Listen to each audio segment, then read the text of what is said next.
जो एक जीवित इंसान पल भर के लिए भी सहन नहीं कर सकता। मैं ये सब सह रहा हूं अकेला, नितांत जंगलों और वीरानों के बीच। भूत प्रेत की कहानियां सुनने और देखने में बड़ी रोमांचक लगती हैं, लेकिन जरा सोचिए, ये सब आपके साथ घटित हो तो क्या रोमांचक लगेगा, या फिर आप डर के मारे थर थर कांपने लगेंगे।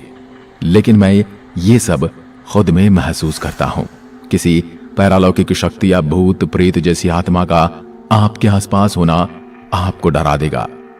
अगर एहसास सच में आपके साथ हो जाए तो आप अपने प्राण तक गंवा दोगे। अच्छा हुआ मैं निर्जीव हूं, मुझ में प्राण नहीं है, अन्यथा मैं रोज मरता। रोज मेरी आत्मा को डर डर के मरना पड़ता। मेरे किले का तालाब वाला क्षेत्र पेड़ों से घिरा हुआ और महल के परिसर के भीतर एक प्राकृतिक जलधारा तालाब में गिरती है। आपको बता दें कि किले के परिसर में भूतिया अनुभवों और घटनाओं के डर के कारण अब मेरे से गांव बहुत दूर हो गए हैं। हर कोई मुझे भूतिया बताता है। हर किसी का बस यही डर रहता है कि भानगढ़ किले के भीतर क्या है। कहने को तो संसार में बहुत सारी जगह भूतिया कही जाती है, लेकिन मैं राजस्थान के अलवर जिले के सरिस्का राष्ट्रीय उद्यान की सीमाओं में स्थित ऐसा किला हूं जिसको सरकारें भी नॉर्मल जगह नहीं मानती। वहां पर लगे ASI के बोर्ड में साफ लिखा है कि मेरे प्रांगण में रुकना सख्त मना है। अगर आप रुके तो उसके जिम्मेदार आप खुद होंगे।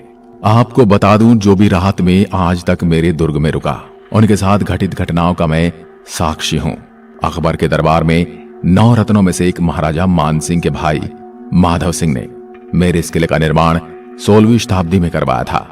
मेरे इस विशाल आकार वाले भव्य दुर्ग में पहले लोग भी रहा करते थे, लेकिन भूतिया हो जाने के बाद एकाएक मेरे इस पूरे प्रांगण को खाली कर दिया गया और मुझे अकेला इस वीरान जंगल में छोड़ दिया गया।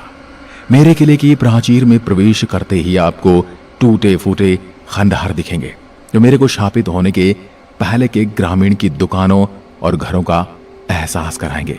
वहीं पास में आपको नर्तकियों की एक हवेली टूटी फूटी जीर्ण हालत में दिखेगी, और नर्तकियों के घुंघरू की आवाज आज भी मैं अंधकार वाली मध्यरात्रि में सुनकर मंत्र मुग्ध हो जाता हूं और अपने उसी भव्य अतीत में लौट जाता हूं। लेकिन मैं जानता हूं उन आत्माओं के दुख को जो कई शताब्दियों से आज भी उस श्राप का दंश झेल रही हैं। जैसे जैसे आप मेरे परिसर में आगे बढ़ते जाएंगे, कई खंडहर देखते जाएंगे। किसी भी खंडहर की छत को सही सलामत नहीं पाएंगे सिवाय मंदिरों के।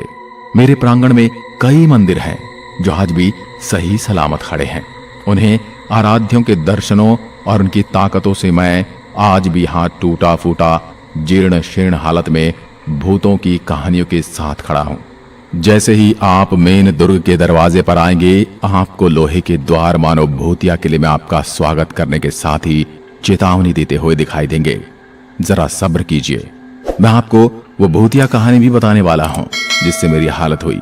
वो सभी डरावनी बातें, उन जगहों के साथ घटनाओं का जिक्र करूंगा जो आपको मेरे बारे में बहुत अच्छी तरह समझ आएंगी। थोड़ा आगे बढ़ने पर आपको एक ऐसा जलकुंड दिखाई देगा जिसमें पूरे साल हर दिन पानी भरा रहता है। इसमें पानी आने का रहस्य एकदम गुप्त है, इसलिए इस कुंड को प्राकृत जल कुंड के नाम से जाना जाता है। यहीं पर जल कुंड के पास में ही महादेव जी का मंदिर है जो आज भी ज्यों का त्यों खड़ा है। इस मंदिर को आज भी उस तांत्रिक के श्राप का प्रेम आत्माओं का कुछ भी बिगाड़ न सकी। लेकिन आगे मैं आपको अपने भव्य महल की हालत दिखाऊंगा जो उन प्रेत आत्माओं ने महल की हालत कैसी कर दी है। अब आगे चलते चलते मैं आपको मुख्य महल की ओर ले चलता हूं जो मेरे दुर्ग का सबसे मजबूत और राजशाही परिवारों का निवास स्थान हुआ करता था। आप देखिए कितनी मजबूती से मेरे महल के परकोटे और दरवाजों का निर्माण किया है। लेकिन किसी हमले से तो मैं बचा रहा, लेकिन उन आत्माओं से बचने के लिए ये परकोटे पर्याप्त मजबूत नहीं थे और मेरी ये जीर्ण शीर्ण हालात का जिम्मेदार मैं किसको मानूं। दोस्तों, मैं अपनी पूरी दर्द भरी कहानी आपको बयान करूंगा। मेरे मुख्य महल के अंदर प्रवेश करते ही आपको चमगादड़ों के मल की बदबू से लेकर चमगादड़ों की आवाज के साथ जीर्ण शीर्ण हालत में मेरे महल के कमरों की दीवारें दिखाई देंगी। मानो आपसे कह रही हों कि हमारी इस दयनीय दशा को देखो। काली अंधियारी रातों में चमगादड़ों की चमकीली आंखें मानो मुझे मेरी राजशाही दिनों की याद दिलाती हैं। शापित और आत्माओं का बसेरा होने से पहले मैं एकदम रंगीन, जगमगाता हुआ विशाल दुर्ग हुआ करता था। वैसे ही मेरे नजारे हुआ करते थे। इन्हीं महलों और इन्हीं कमरों में राजशाही परिवार की महिलाओं के कदम पड़ते थे और उनकी पायल की छन छन की आवाजों से मैं भाव विभोर हुआ करता था। लेकिन अब मुझे कई प्रकार की प्रेत आत्माओं और नर्तकियों के घुंघरू की आवाजों के साथ काली अंधियारी रातें गुजारनी पड़ती हैं। इन्हीं महलों में रहने वाली एक राजशाही परिवार की रानी हुआ करती थी, जो मेरे ही महलों में आती जाती। मैं उनको निहारते रहता। इतनी सुंदर रानी मेरे यहां निवास करती है।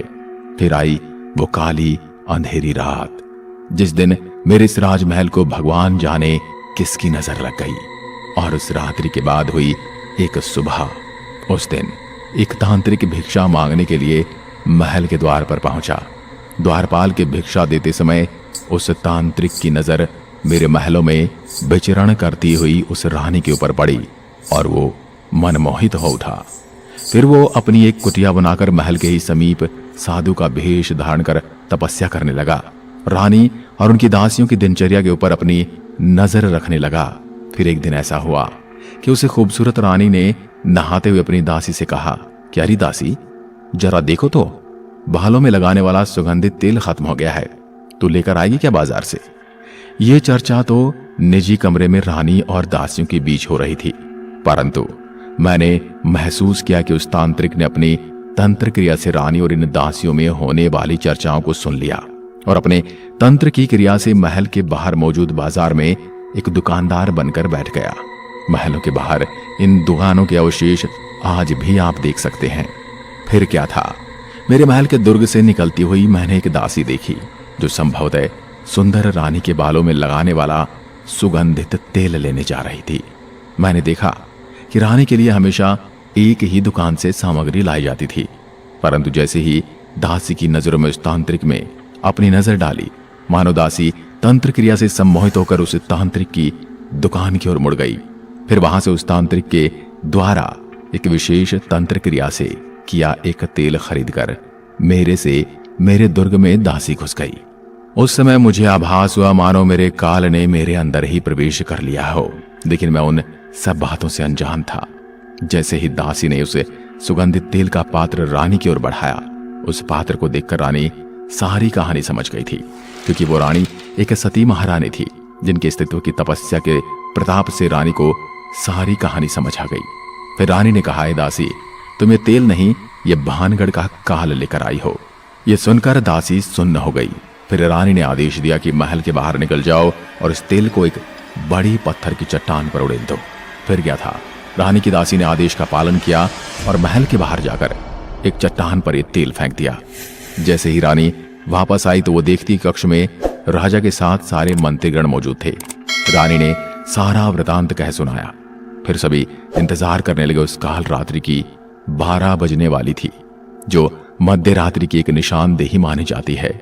महलों की खिड़कियों से मानो सभी राजशाही परिवार दर्शक के रूप में बैठे बैठे देख रहे हों, और रात्रि में एकाएक वो चट्टान जिस पर तेल डाला गया था उड़कर सीधे उस तांत्रिक की कुटिया में पहुंच गया और सीधा तांत्रिक के ऊपर गिर गया। उसने मुझे श्राप देते हुए ऐसा तांत्रिक टोटका कहा और श्राप दिया कि कुछ ही घंटों के बाद जो भी इस महल में रहेगा उसके प्राण मैं ले लूंगा। श्राप सुनकर आनन फानन में महाराजा ने अपने पूरे परिवार सहित ये राजमहल छोड़ने का निर्णय लिया था। लोग महल छोड़ भी दिए और पूरा नगर खाली हो गया। लेकिन जल्दी इतनी थी कि पूरी रात में पूरा नगर खाली नहीं हो पाया।